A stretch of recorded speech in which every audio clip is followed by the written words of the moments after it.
नमस्कार साथियों, आज मैं आपको बिहार एसएससी एग्जाम में पूछे जाने वाले 100 बहुत ही महत्वपूर्ण प्रश्न बतलाने वाला हूं, जो कि सभी प्रश्न हर एक गवर्नमेंट एग्जाम में पूछे जाते हैं और बीएसएससी एग्जाम में स्पेशल पूछे जाते हैं। तो दोस्तों आपसे एक रिक्वेस्ट, वीडियो को शुरू से लेकर अंत तक का प्रश्न बहुत ही इंपॉर्टेंट प्रश्न है। तो चलेगा इस वीडियो को स्टार्ट करता। आपका पहला क्वेश्चन क्या लिखा हुआ है, राष्ट्रीय भौतिक प्रयोगशाला जो है कहाँ स्थित है? ये दोस्तों नई दिल्ली में जो है राष्ट्रीय भौतिक प्रयोगशाला स्थित है। भारत सर्वेक्षण विभाग का जो मुख्यालय है कहाँ है? दोस्तों लखनऊ उत्तर प्रदेश में जो है भारत सर्वेक्षण विभाग का मुख्यालय है। भारतीय पेट्रोलियम संस्थान जो है कहाँ स्थित है? दोस्तों पेट्रोलियम जो संस्था है दोस्तों देहरादून उत्तराखंड में जो है स्थित, देहरादून उत्तराखंड में स्थित है।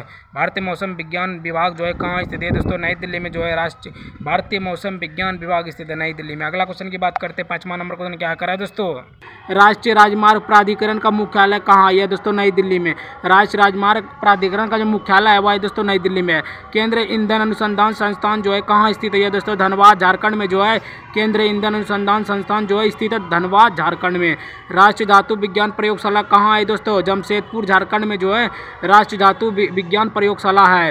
टाटा मौलिक अनुसंधान संस्थान जो है कहाँ स्थित है? दोस्तों मुंबई महाराष्ट्र में जो है टाटा मौलिक अनुसंधान संस्थान स्थित है। अगला क्वेश्चन की बात करते हैं दोस्तों, 9वां नंबर क्वेश्चन क्या करा है दोस्तों, राष्ट्रीय रासायनिक प्रयोगशाला कहाँ स्थित है? दोस्तों पुणे महाराष्ट्र में रासायनिक प्रयोगशाला स्थित है। भाभा परमाणु अनुसंधान संस्थान जो केंद्र है कहाँ स्थित है? दोस्तों मुंबई महाराष्ट्र में जो है भाभा परमाणु अनुसंधान केंद्र स्थित है मुंबई महाराष्ट्र में। राष्ट्रीय वैमानिकी प्रयोगशाला कहाँ है? दोस्तों ये दोस्तों बेंगलुरु के कर्नाटक में, कर्नाटक के बेंगलुरु शहर में जो है राष्ट्रीय वैमानिकी जो है प्रयोगशाला है। राष्ट्रीय समुद्र विज्ञान संस्था जो है कहाँ स्थित है? दोस्तों पणजी गोवा में जो है राष्ट्रीय समुद्र विज्ञान संस्था स्थित है पणजी गोवा में। अब आगे ऊर्जा रूपांतरण में आ चुके हैं गाइस। अगला क्वेश्चन की बात करते हैं, 13वां नंबर क्वेश्चन क्या करा है दोस्तों, विद्युत हीटर में ऊर्जा का रूपांतरण क्या होता है? दोस्तों विद्युत ऊर्जा को उसमें ऊर्जा में बदलता है। विद्युत हीटर में ऊर्जा का रूपांतरण। बिजली के पंखे में ऊर्जा का रूपांतरण क्या है? बिजली के पंखे में जो ऊर्जा का रूपांतरण है वह है विद्युत ऊर्जा को यांत्रिक ऊर्जा में रूपांतरण करता है विद्युत के पंखे। धमनी प्रबंधक में ऊर्जा का रूपांतरण क्या है? दोस्तों विद्युत ऊर्जा को धमनी ऊर्जा में रूपांतरण करता है धमनी प्रबंधक। जनित में ऊर्जा का रूपांतरण क्या होता है? दोस्तों यह दोस्तों यांत्रिक ऊर्जा को विद्युत ऊर्जा में जो है रूपांतरण करता है जनित के ऊर्जा का रूपांतरण। अगला क्वेश्चन की बात करते हैं, 17वां नंबर क्वेश्चन क्या करा दोस्तों, पवन चक्की में ऊर्जा का रूपांतरण क्या है? यांत्रिक ऊर्जा को विद्युत ऊर्जा में पवन चक्की जो है रूपांतरण करता है। वाहन की बैटरी में ऊर्जा का रूपांतरण क्या है? दोस्तों रासायनिक ऊर्जा को विद्युत ऊर्जा में रूपांतरण करना वाहन की बैटरी का ऊर्जा रूपांतरण। विद्युत चुंबक में ऊर्जा का रूपांतरण क्या है? विद्युत चुंबक में ऊर्जा का जो रूपांतरण है दोस्तों विद्युत ऊर्जा को चुंबकीय ऊर्जा में रूपांतरण करना, यही है विद्युत चुंबक का ऊर्जा का रूपांतरण। भाप इंजन में ऊष्मा का रूपांतरण क्या होता है? दोस्तों उसमें ऊर्जा को गतिज ऊर्जा में भाप इंजन का ऊष्मा रूपांतरण होता है। अगला क्वेश्चन की बात करते हैं, 21वां नंबर क्वेश्चन क्या करा दोस्तों, जलता हुआ कोयला किस प्रकार की ऊर्जा देती है? रासायनिक ऊर्जा को उसमें ऊर्जा में, रासायनिक ऊर्जा को उसमें ऊर्जा में जो है ऊर्जा देती है। कोयला जलता हुआ जो कोयला है किस प्रकार की ऊर्जा देता है? तो रासायनिक ऊर्जा को उसमें ऊर्जा में प्रकाश देता है। तो विद्युत कोष में ऊर्जा का रूपांतरण क्या है? दोस्तों रासायनिक ऊर्जा को विद्युत ऊर्जा में, विद्युत कोष का जो ही रूपांतरण रासायनिक ऊर्जा को विद्युत ऊर्जा में। वायुमंडलीय दाब मापने और चित्रित करने वाला जो यंत्र है क्या कहलाता है? दोस्तों बैरोमीटर। वायुमंडलीय दाब मापने वाला बैरोमीटर और चित्रित करने वाला जो है बायोग्राफ, चित्रित करने वाला बायोग्राफ है। न्यूट्रॉनो किस प्रकार का कण है? न्यूट्रॉनो जो है किस प्रकार का कण है? ये दोस्तों विद्युत रूप से उदासीन कण है, विद्युत रूप से उदासीन कण आ गए हैं परमाणु संरचना एवं बंध में। अगला क्वेश्चन की बात करते हैं, 25वां नंबर रहा। सर आप लोग चैनल पर नहीं हो तो फटाफट जाकर लाइक सब्सक्राइब शेयर एक प्यारा सा कमेंट जरूर कर देना। चलो इस 25वां नंबर की ओर बढ़ते हैं। परमाणु का सबसे हल्का जो कण है कौन सा? ये दोस्तों इलेक्ट्रॉन है। परमाणु का सबसे हल्का कण है वो है दोस्तों इलेक्ट्रॉन। परमाणु का धनावेशित कण जो है कौन सा? दोस्तों प्रोटॉन जो है परमाणु का धनावेशित कण है प्रोटॉन। परमाणु का उदासीन कण जो है कौन सा है? दोस्तों न्यूट्रॉन जो है परमाणु का उदासीन कण है न्यूट्रॉन। इलेक्ट्रॉन की खोज जो है किसने की थी? दोस्तों जे थॉमसन ने इलेक्ट्रॉन की खोज की थी। इलेक्ट्रॉन की खोज जे थॉमसन। अगला क्वेश्चन की बात करते हैं, 29वां नंबर क्वेश्चन क्या करा है दोस्तों, प्रोटॉन की जो खोज है किसने की थी? दोस्तों अर्नेस्ट रदरफोर्ड। अर्नेस्ट रदरफोर्ड जो है प्रोटॉन की खोज की थी। न्यूट्रॉन की खोज किसने की थी? दोस्तों जेम्स चैडविक ने न्यूट्रॉन की खोज की थी। परमाणु संख्या क्या दर्शाती है? परमाणु संख्या जो है प्रोटॉन को दर्शाती है प्रोटॉन। द्रव्यमान संख्या क्या दर्शाती है? द्रव्यमान संख्या दोस्तों प्रोटॉन प्लस न्यूट्रॉन को दर्शाती है द्रव्यमान संख्या। अगला क्वेश्चन की बात करते हैं, 33वां नंबर क्वेश्चन क्या करा दोस्तों, थोड़ा और ऊपर कर लेते हैं। 33वां नंबर क्वेश्चन क्या कर रहा है दोस्तों, किसी तत्व की संयोजकता किस पर निर्भर करती है? दोस्तों बाहरी इलेक्ट्रॉन पर निर्भर करती है। किसी तत्व की संयोजकता है किस पर निर्भर करती है? दोस्तों बाहरी इलेक्ट्रॉन पर निर्भर करती है। अष्टक नियम किससे संबंधित है? दोस्तों स्थिरता से संबंधित अष्टक नियम। आयनिक बंध जो है कैसे बनता है? दोस्तों इलेक्ट्रॉन स्थानांतरण के कारण जो है आयनिक बंध बनता है। सहसंयोजक बंध जो है कैसे बनता है? दोस्तों इलेक्ट्रॉन साझाकरण के कारण जो है सहसंयोजक बंध बनता है। अगला क्वेश्चन की बात करते हैं, 37वां नंबर क्वेश्चन क्या कर रहा है दोस्तों, धनायन क्या है? धनायन धन आयन है। धनायन क्या है? धन आयन है। ऋण आयन क्या है दोस्तों? ऋण आयन। ऋण आयन जो है ऋण आयन है। आयन बनने की जो प्रक्रिया है क्या कहलाती है दोस्तों? आयनीकरण कहलाती है। आयन बनने की प्रक्रिया। परमाणु का आकार जो है किससे प्रभावित होता है दोस्तों? इलेक्ट्रॉन कक्षाएं से जो है परमाणु का आकार प्रभावित होता है। अगला क्वेश्चन की बात करते थे 41वां नंबर क्वेश्चन क्या करा दोस्तों? आवर्त सारणी में एक आवर्त क्या दर्शाता है दोस्तों? कक्षाएं जोड़ दर्शाता है। आवर्त सारणी में एक आवर्त जो है क्या दर्शाता है? तो कक्षाएं दर्शाता है। आवर्त सारणी में एक समूह क्या दर्शाता है दोस्तों? संयोजक इलेक्ट्रॉन दर्शाता है। आवर्त सारणी में जो एक समूह क्या दर्शाता है दोस्तों? संयोजक इलेक्ट्रॉन दर्शाता है। विद्युत ऋणात्मक क्या है दोस्तों? इलेक्ट्रॉन आकर्षण है विद्युत ऋणात्मक। इलेक्ट्रॉन आकर्षण। सबसे अधिक विद्युत ऋणात्मक तत्व कौन सा दोस्तों? फ्लोरीन जो है सबसे अधिक विद्युत ऋणात्मक तत्व है फ्लोरीन। अगला क्वेश्चन की बात करते हैं 45वां नंबर क्वेश्चन क्या करें दोस्तों? सबसे कम विद्युत ऋणात्मक तत्व कौन सा दोस्तों? सीजियम जो है सबसे कम विद्युत ऋणात्मक तत्व है सीजियम। धातु और अधातु के बीच बनने वाला जो बंध है कौन सा बंध होता है दोस्तों? आयनिक बंध होता है। धातु और अधातु के बीच बनने वाला जो बंध है वह है आयनिक बंध। अधातु और अधातु के बीच बनने वाला जो बंध है कौन सा दोस्तों? सहसंयोजक बंध। सहसंयोजक बंध। सहसंयोजक यौगिकों को जो है गलनांक कैसा होता है दोस्तों? कम होता है। सहसंयोजक यौगिकों का जो गलनांक है वह दोस्तों कम होता है। अगला क्वेश्चन की बात करते हैं 49वां नंबर क्वेश्चन क्या करा दोस्तों? आयनिक यौगिकों का जो गलनांक कैसा होता है? अधिक होता है। आयनिक यौगिकों का जो गलनांक है वो अधिक होता है दोस्तों। परमाणु का जो केंद्र है क्या कहलाता है दोस्तों? नाभिक कहलाता है। परमाणु का केंद्र को नाभिक कहलाता है। कोष क्या है दोस्तों? कोष जो है क्या होता है? वह वृत्ताकार पथ जिसमें इलेक्ट्रॉन घूमते हैं उसे कोष कहते हैं। उपकोष क्या है? उपकोष जो है क्या है दोस्तों? कोष का विभाजन जिसे SPDF से दर्शाया जाता है। उपकोष का क्या है? उपकोष जो है क्या होता है दोस्तों? कोष का विभाजन जिसे SPDF से दर्शाते हैं उसे उपकोष कहते हैं। अगला क्वेश्चन की बात करते हैं 53वां नंबर क्वेश्चन क्या करें दोस्तों? अक्षक क्या है?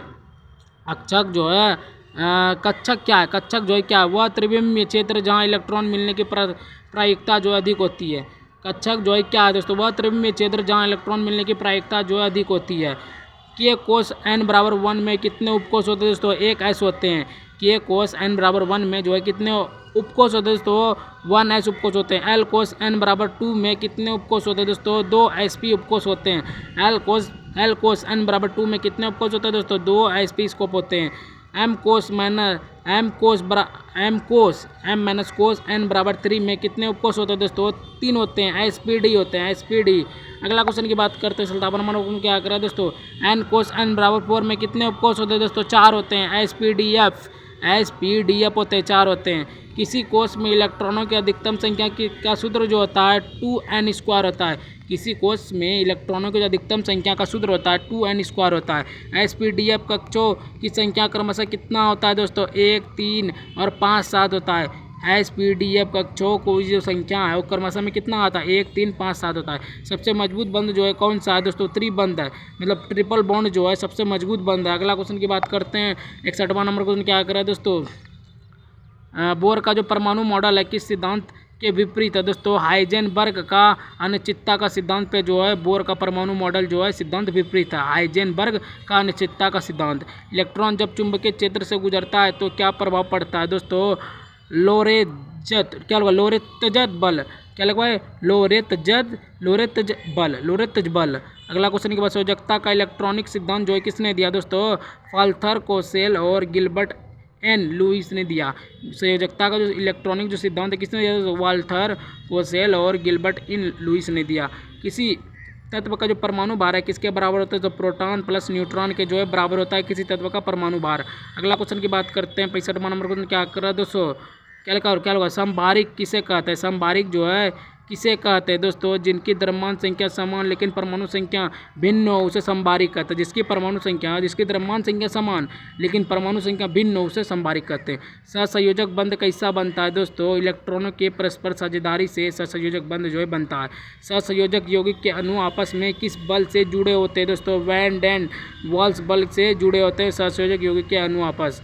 कौन सा तत्व जो है सहसंयोजक बंद होते हुए भी विद्युत का सुचालक है दोस्तों? ग्रेफाइट जो है वह विद्युत का सुचालक है सहसंयोजक बंद होते हुए भी। अगला क्वेश्चन की बात करते हैं 69वां नंबर क्वेश्चन क्या कर रहा है दोस्तों?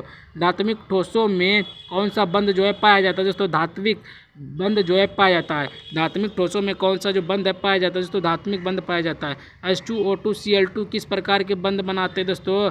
अध्रुवीय सहसंयोजक बंध जो है बनाते हैं। H2O2 Cl2 किस प्रकार के बंध बनाते हैं? अध्रुवीय सहसंयोजक बंध बनाते हैं। परमाणु का आधुनिक संरचना का जो विचार है किसने किया था? इरविन श्रोडिंगर ने किया था। परमाणु की आधुनिक संरचना का जो विचार है किसने दिया था? तो इरविन श्रोडिंगर ने दिया था। इरविन श्रोडिंगर ने दिया था। अब वो क्या लगा, अवोगाड्रो संख्या किसके ज्ञात की थी? तो अवोगाड्रो संख्या जो है किसको ज्ञात की थी? अमेंडिको एवोगाड्रो को जो है अवोगाड्रो संख्या जो है ज्ञात की थी। अगला क्वेश्चन की बात करते हैं। 73वां नंबर क्वेश्चन क्या करा दोस्तों? सोडियम क्लोराइड NaCl में कौन सा जो बंद होता है दोस्तों? आयनिक बंद होता है NaCl में, आयनिक बंद। संयोजी कोष क्या होता है दोस्तों? परमाणु का 72 कोष को संयोजी कोष कहते हैं। परमाणु का 72 कोष को संयोजी कोष कहते हैं। संयोजी इलेक्ट्रॉन क्या होता है दोस्तों? 72 कोष के इलेक्ट्रॉन को संयोजी इलेक्ट्रॉन कहते हैं। पदार्थ की न्यूनतम अवस्था कौन सी है दोस्तों? बोज आइंस्टीन संघनन है। पदार्थ की न्यूनतम अवस्था जो है कौन सी है? बोज आइंस्टीन संघनन। अगला क्वेश्चन की बात करते हैं। 77वां नंबर क्वेश्चन क्या है दोस्तों? लोहे में जंग किस कारण से लगती है दोस्तों? ऑक्सीकरण के कारण से जो है लोहे में जंग लगती है, ऑक्सीकरण के कारण। रेडॉक्स अभिक्रिया क्या होती है दोस्तों? ऑक्सीकरण को अपचयन की संयुक्त क्रिया को रेडॉक्स अभिक्रिया कहते हैं। किस बंद जो है ऊर्जा अधिकतम होती है दोस्तों? सहसंयोजक बंद में जो है ऊर्जा अधिकतम होती है। परमाणु रिएक्टर में प्रयुक्त यूरेनियम का प्रमुख जो समस्थानिक कौन सा दोस्तों? यूरेनियम 235 जो है यह परमाणु रिएक्टर में प्रयुक्त जो है समस्थानिक है, यूरेनियम 235। अगला क्वेश्चन की बात करते हैं दोस्तों। 81वां नंबर क्वेश्चन क्या करें दोस्तों? इलेक्ट्रॉन का एंटीपार्टिकल जो है क्या होता है दोस्तों? पॉजिट्रॉन होता है। इलेक्ट्रॉन का एंटीपार्टिकल जो है क्या होता है? पॉजिट्रॉन होता है। 20 न्यूट्रॉन और 18 इलेक्ट्रॉन वाला जो कण है कौन सा दोस्तों? Ca² प्लस कैल्शियम आयन है। 20 जो न्यूट्रॉन और 18 इलेक्ट्रॉन का जो कण होता है Ca² प्लस कैल्शियम आयन है। रदरफोर्ड के परिकर्णन सिद्धांत के अनुसार जो है द्रव्यमान कहाँ केंद्रित होता है दोस्तों? नाभिक में जो है रदरफोर्ड के परिकर्णन सिद्धांत के अनुसार जो है द्रव्यमान केंद्रित होता है, नाभिक में केंद्रित होता है। किस यौगिक में तीनों प्रकार के बंध पाए जाते हैं दोस्तों? अमोनियम क्लोराइड NH4Cl में जो है तीनों जो है प्रकार के बंध पाए जाते हैं। किस यौगिक में तीनों प्रकार के बंध पाए जाते हैं? अमोनियम क्लोराइड NH3Cl में जो है पाए जाते हैं। अगला क्वेश्चन की बात करते हैं। 50वां नंबर क्वेश्चन क्या करा दोस्तों? हाँ, कक्षक को किससे दर्शाया जाता है दोस्तों? एसपीडीएफ से कक्षक को दर्शाया जाता है। अम्ल क्षारण एवं लवण में आ चुके हैं दोस्तों। नींबू में खट्टे होने का जो क्या कारण है? ये दोस्तों साइट्रिक अम्ल की उपस्थिति जो है नींबू खट्टे होने का कारण है। नींबू खट्टे होने का कारण है साइट्रिक अम्ल की उपस्थिति। वह जलीय विलयन जो लाल लिटमस को नीला कर देता है क्या कहलाता है दोस्तों? क्षारीय विलयन कहलाता है। वह जलीय विलयन जो लाल लिटमस को नीला कर देता है क्या कहलाता है? क्षार कहलाता है। कठोर शारीरिक परिश्रम के बाद जो है थकान क्यों होती है? मांसपेशियों में जो है लैक्टिक अम्ल के संचयन के कारण। मांसपेशियों में लैक्टिक अम्ल के संचयन के कारण जो है कठोर शारीरिक परिश्रम के बाद जो है थकान होती है। अगला क्वेश्चन की बात करते हैं। 89वां नंबर क्वेश्चन क्या करा दोस्तों? फोटोग्राफी में किस अम्ल का जो है प्रयोग किया जाता है? फोटोग्राफी में किस अम्ल का प्रयोग किया जाता है दोस्तों? ऑक्जेलिक अम्ल का जो है प्रयोग किया जाता है। फोटोग्राफी में ऑक्जेलिक अम्ल का प्रयोग किया जाता है। बेकिंग पाउडर में किस अम्ल का उपयोग किया जाता है दोस्तों? टाइट्रिक अम्ल का जो है उपयोग होता है। बेकिंग पाउडर में जो है टाइट्रिक अम्ल का प्रयोग होता है। पेय सोडा की रासायनिक जो प्रकृति है कैसी होती है? अम्लीय होती है। पेय सोडा की रासायनिक प्रकृति अम्लीय होती है। ऑयल ऑफ विट्रियोल किसे कहते हैं? जो सल्फ्यूरिक एसिड को ऑयल ऑफ विट्रियोल कहते हैं। अगला क्वेश्चन की बात करते हैं। 93वां नंबर क्वेश्चन क्या करें दोस्तों? सेब में कौन सा अम्ल जो है पाया जाता है दोस्तों? मौलिक अम्ल जो पाया जाता है। सेब में कौन सा अम्ल पाया जाता है? मौलिक अम्ल जो है पाया जाता है सेब में। रसायन उद्योग में किस अम्ल को जो है तेजाब कहा जाता है दोस्तों? सल्फ्यूरिक अम्ल को रसायन में तेजाब कहा जाता है। रसायन उद्योग में किस अम्ल को तेजाब कहा जाता है? सल्फ्यूरिक अम्ल को तेजाब कहा जाता है। ब्लीचिंग पाउडर का रासायनिक नाम क्या है दोस्तों? कैल्शियम हाइपोक्लोराइड है। ब्लीचिंग पाउडर का जो रासायनिक नाम है वो है दोस्तों कैल्शियम हाइपोक्लोराइड है। ब्लीचिंग पाउडर का रासायनिक सूत्र क्या होता है? CaOCl और Cl। क्या लगा? ब्लीचिंग पाउडर का जो रासायनिक सूत्र होता है CaOCl होता है। अगला क्वेश्चन की बात करते हैं। 97वां नंबर क्वेश्चन क्या करा दोस्तों? सिरके में कौन सा अम्ल जो है पाया जाता है दोस्तों? एसिटिक अम्ल जो है सिरके में पाया जाता है। एसिटिक अम्ल पाया जाता है। टमाटर में कौन सा अम्ल पाया? टमाटर में जो है सेट्रिक अम्ल जो है टमाटर में पाया जाता है। चिट्टी के डंक में कौन सा अम्ल पाया? चिट्टी के डंक में जो है फॉर्मिक अम्ल चिट्टी के डंक में पाया जाता है। दही में कौन सा अम्ल पाया? दही में जो है लैक्टिक अम्ल जो है दही में पाया जाता है। तो दोस्तों आज मैंने आपको टोटल 100 बहुत ही महत्वपूर्ण प्रश्न बतला दिए जो कि सभी प्रश्न BSSC एग्जाम में पूछे जाने वाले बहुत ही महत्वपूर्ण प्रश्न थे। अगर गाइस आप लोग इसी तरह की वीडियो देखना चाहते हैं मुझे लाइक सब्सक्राइब शेयर एक तरह से कमेंट जरूर करना। ठीक है, मिलते हैं किसी और नए वीडियो के साथ। तब तक के लिए बाय बाय। जय हिंद, जय भारत।